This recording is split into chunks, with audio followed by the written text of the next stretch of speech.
करेंगे, जनता के बीच से हम उसका नकारात्मक पहलू को उजागर कर वीडियो रिकॉर्डिंग भी करेंगे। उसके बाद हम बीच बीच में प्रखंड कार्यालय, अंचल कार्यालय, नगर पंचायत कार्यालय, तमाम कार्यालयों के और संबंधित विभाग के को हम समीक्षा भी करेंगे। और जो 15 सालों से जो कांटी में भ्रष्टाचार जो चरम सीमा पर है, उस भ्रष्टाचार के खिलाफ तमाम लोगों को सहयोग से उस भ्रष्टाचार के खिलाफ लड़ने का काम करूंगा। अभी तक जो तस्वीरें या समाज के तरफ से, आम जनता के तरफ से जो आपके पास शिकायतें आ रही है, वह शिकायतें ज़्यादातर किस प्रकार की शिकायतें आ रही है? शिकायतें आ रही हैं, हम उसको देख रहे हैं। बिंदुवार शिकायत का हम एक बार खुद फिर आप लोगों को बुलाएंगे। पहले जो इस शिकायत आ रही है इंडिविजुअल शिकायत है, हम लोगों के बीच में इसीलिए जा रहे हैं। शिकायत के भी कई पहलू होते हैं, लेकिन सच्चाई क्या है उन तमाम चीज़ों को हम पूर्ण रूपेण जानकारी ले लेंगे, तब हम आपको बताएंगे। बहुत सारी शिकायतें हैं, उस पर मेरा ध्यान केंद्रित है। हम उस शिकायतों को दूर करने का पूरा प्रयास करेंगे। कांटी के युवा को रोजगार मिले उसके लिए क्या कुछ पहल होगी? कांटी के युवाओं को रोजगार मिले, हम लोगों के नेता प्रतिपक्ष, युवा दिल के धड़कन आदरणीय तेजस्वी प्रसाद यादव जी चुनावी एजेंडा में रखे थे कि यदि हमारी सरकार बनी तो 10 लाख युवाओं को रोजगार देने का काम करेंगे, पहली कैबिनेट में, पहली कलम से।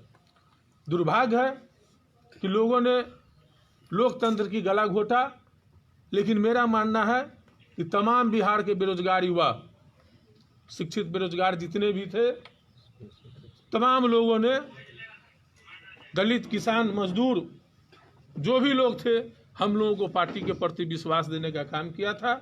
आदरणीय तेजस्वी यादव जी को मुख्यमंत्री बनाने का हिसाब से वोट भी देने का काम किया था, लेकिन कहीं न कहीं वोट का अपहरण किया गया और गलत तरीके से यह सरकार बनाई गई है।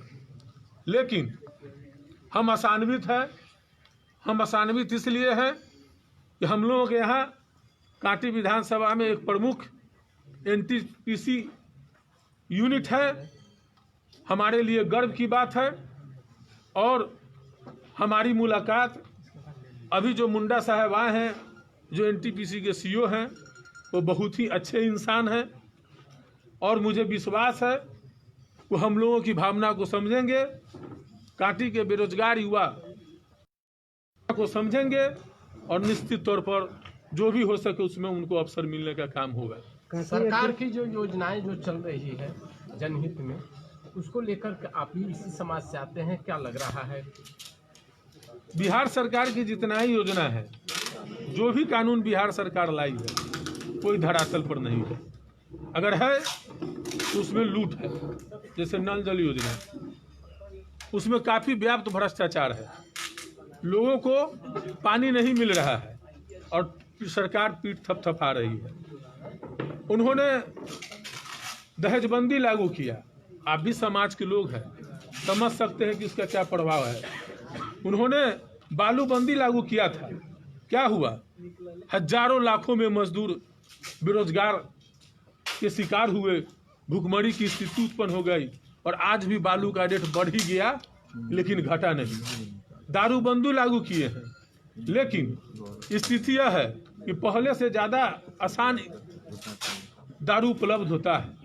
आप किसी रेस्टोरेंट में आप नंबर डायल करते हैं और बोलते हैं कि हमको पिज़्ज़ा भेज दीजिए, हमको बिरयानी भेज दीजिए, और जिस तरीके से घर बैठे आपको सेवा मिलता है, बिहार में इसी तरह से आज शराब का भी सेवा मिलता है। आप सूचना कीजिए, घर बैठे आपको शराब मिल जाएगा। यही दारूबंदी है। कांग्रेस के विधायक एक पत्र लिखे थे शराबबंदी कानून को खोलने के लिए, कि आप लोग भी इस तरह का पहल करेंगे? देखिए, हम दारूबंदी के पक्ष में हैं।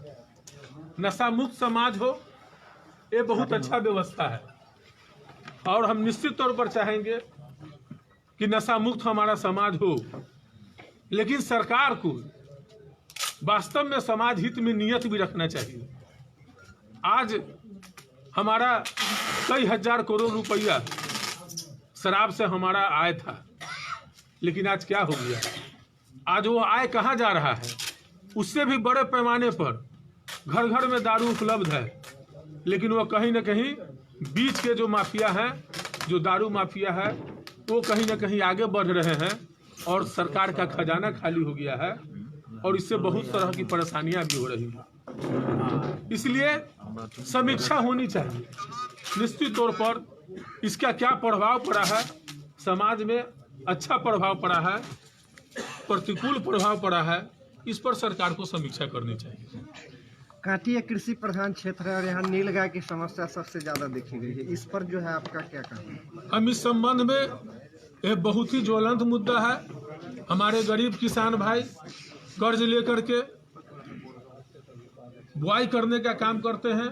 जब फसल आगे बढ़ती है तो कहीं ना कहीं नीलगाय और बनैया सुअर से उनका फसल को क्षति हो जाता है और काफ़ी परेशान चल रहे हैं। सरकार इस दिशा में कोई काम नहीं कर रही है।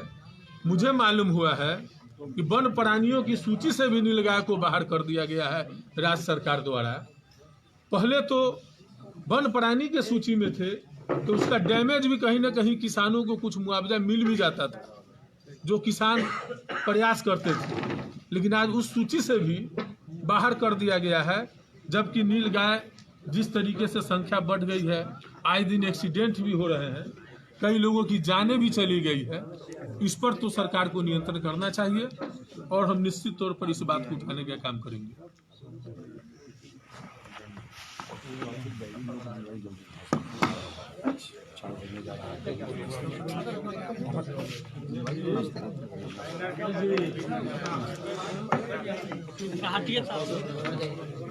आप लोग बैठ जाइए, तब हम लोग शुरू करें। आप लोग अब बैठिए।